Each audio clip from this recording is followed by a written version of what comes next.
नमस्ते प्रणाम। हम आप लोग के बीच एक छोटा सा तीज का गीत लेके आइल बानी। अच्छा लगी तो लाइक और कमेंट और शेयर जरूर करब और कमेंट में बताइब कि हमार तीज व्रत के गीत आप लोग के कैसन लागल। जे हमार वीडियो देखता माई चाची भाभी बहन सब लोग के हाथ जोड़ के हमारे तरफ से प्रणाम बा।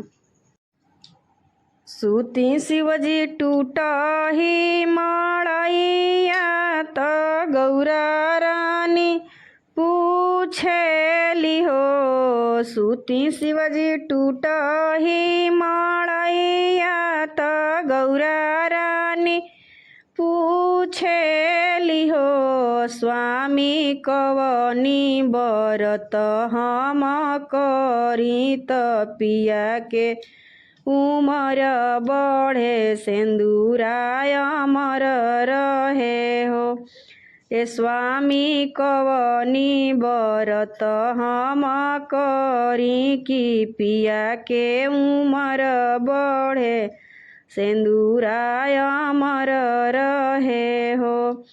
हंसी हंसी कहेलन महादेव सुन हो गौरा रानी हो। हंसी हंसी कहेलन महादेव सुन हो गौरा रानी हो। गौरा तीज के बरत बड़ी पावन पिया के उमर बढ़े सिंदूराय अमर रहे हो। ए गौरा तीज के व्रत बड़ी पावन पिया के उमर बढ़े सिंदूराय अमर रहे हो।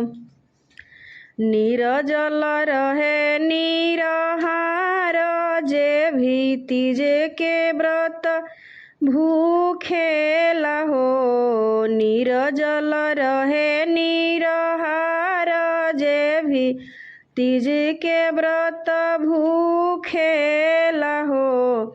ए गौरा जनम जनम यही बात रहे सिंदूरा अमर रहे हो। जे कोई तीज के व्रत करी विधि से पूजन करिएला हो। गौरा अमर रही सिर के सिंदूर खुशी परिवार रही हो। ए गौरा अमर रही सिर के सिंदूर पिया के उमर बढ़े हो। एतना बचन गौरा सुनेली सुनहु नहीं पावेली हो। एतना बचन गौरा सुनेली सुनहु नहीं पावेली हो। ए गौरा